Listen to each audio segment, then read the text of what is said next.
Hey everybody, in today's video I'm going to go over how to create pivot charts and how best to utilize them. So in this example I've got a pivot table that shows sales and costs by different product lines.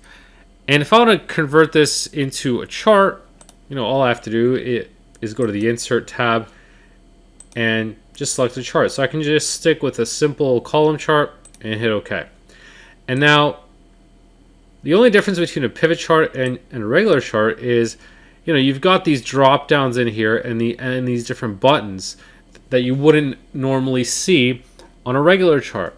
And the selections on the pivot table are going to be linked to this chart. So it's different from, if we were just to copy this as values and put that into an image. In this one, you got to be careful with pivot charts because they're going to update. You may have this chart on a separate tab, and you go back to your pivot table, make some changes, select a state here and there, and now your chart updates, right? So you always have to be aware of the fact that, these two are going to be linked together. Now, that's not necessarily a bad thing, and one of the reasons I like using pivot charts is because they can be incorporated into dashboards really well. So what I might normally do is put all my pivot tables on one sheet and all the pivot charts on another one, just to make it a bit cleaner. So if I did Control X, let's say, insert another sheet here, and now I've got it on a whole different tab, right? Even though it's on here. But again, the danger is if I go back onto this tab, hit all, go back on here, oh, that's updated, right? Even though maybe that's not what I wanted to do. So there are a couple things that I typically do with pivot charts, and one is to get rid of these buttons because, although it's convenient that you can filter from right in here, and notice I filtered the state in here. If I go back to the pivot table, it's filtered on here. So you can filter in multiple directions, both from the chart and from the pivot table itself. So it can be a little bit dangerous in that sense if you're always flipping back and forth. So you want to keep that in mind, especially if you're using both.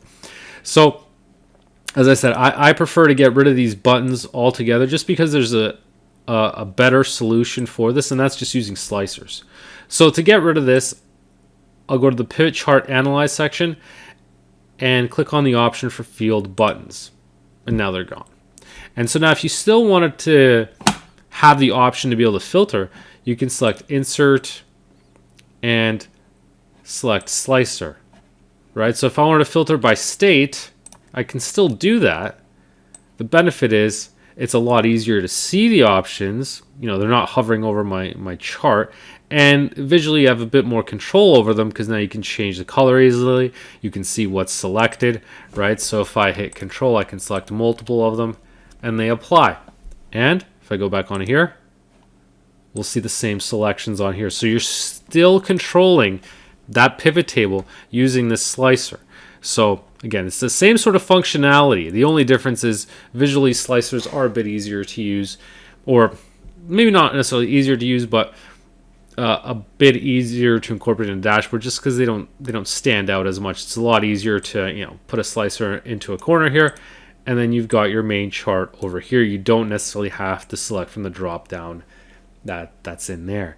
So those are just some of the main things that you want to consider when you're creating pivot charts. They're largely going to be similar to regular charts. Again, the only difference is that they're going to be linked to those pivot tables, and initially they're going to have those I'll say hideous looking buttons to start with that aren't maybe too attractive when dealing with when trying to set up a dashboard. But pivot charts can be incredibly useful if you want to create a dashboard, because as you can see with one, we've already got a slicer set up and a chart. I'd get rid of this legend here, but you can see this can be the starting point of a dashboard where you can create multiple pivot tables and then have them linked to slicers and making your data look a lot more dynamic. So there's a big benefit to using pivot charts for that reason, just because it's a lot easier to link it all to your pivot tables and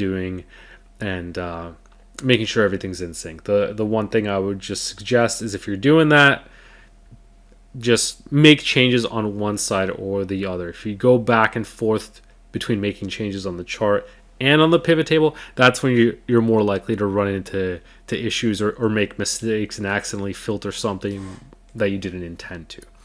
So that's a quick overview on pivot charts. Hope you found them useful, and thank you for watching this video.